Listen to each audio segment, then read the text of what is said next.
Hi guys, Matthew with Parkway Business Solutions here to show you another trick to keep your QuickBooks Online file nice and organized. If you're like us, you tend to find over time that your vendor list for your clients starts just growing out of control. You're going to have things that are different, set up different ways. Some of them are going to be all caps lock. Some of them are, proper format. Maybe you have somewhat duplicates, so forth. You can basically go through here and you could do a one by one, but that's a lot of time that you're going to end up spending. Instead, we've found a great tool that works wonderful by a company called CData.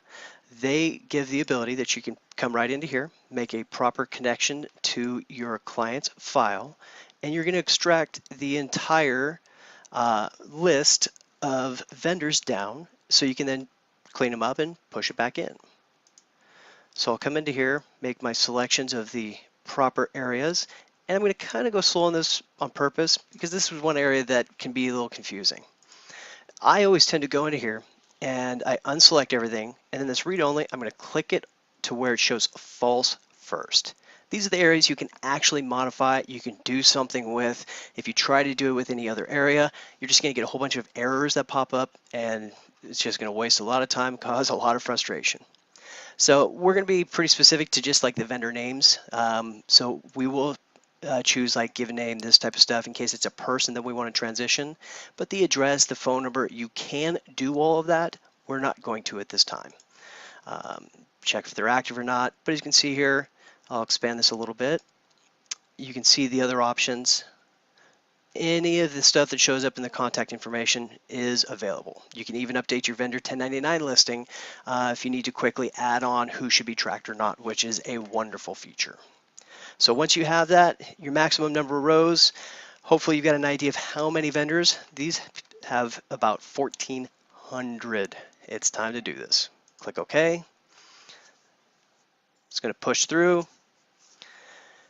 And you can see, not really using the middle stuff on this. Not a big deal. What we're going to do is come into, for this one, basically these are exactly the same, of course.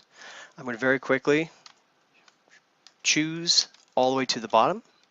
Control C is going to copy it. And then for time-wise, I already created a quick little template I can just put, Control Paste, put these in. And this is going to give me the formula, the proper times a cell, so it will change everything to the same formatting. What I recommend that you do, just to be on the safe side, is once you've completed this, you should double check for any duplicates as well. That way you're not going to put it back in, run into any challenges. So to select all this again, go all the way to the bottom of these ones. Going to come into here, I'm going to copy it again.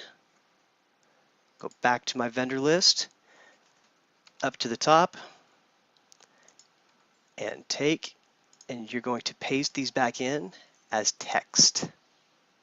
Okay, same thing here, so they're matching. Now this again is a very quick version of it. If you really wanted to take the time, which we will do, you would go through, and for the people that have names, you'd put the names in and take them off the company, so forth, for the best organization. One area you do not want to mess with is the ID number. That is the database referencing of that specific vendor, and if you mess with that, you won't be able to do any updating. So now you're going to come in, just make sure you've got all of them selected, and then it will take just a little bit of time, but you go back to the program itself, and you're going to click on Update Rows. Are you sure? Yes. And it's going to start to slowly go through. Normally you're not going to do 1,300, but you can see it's not too bad.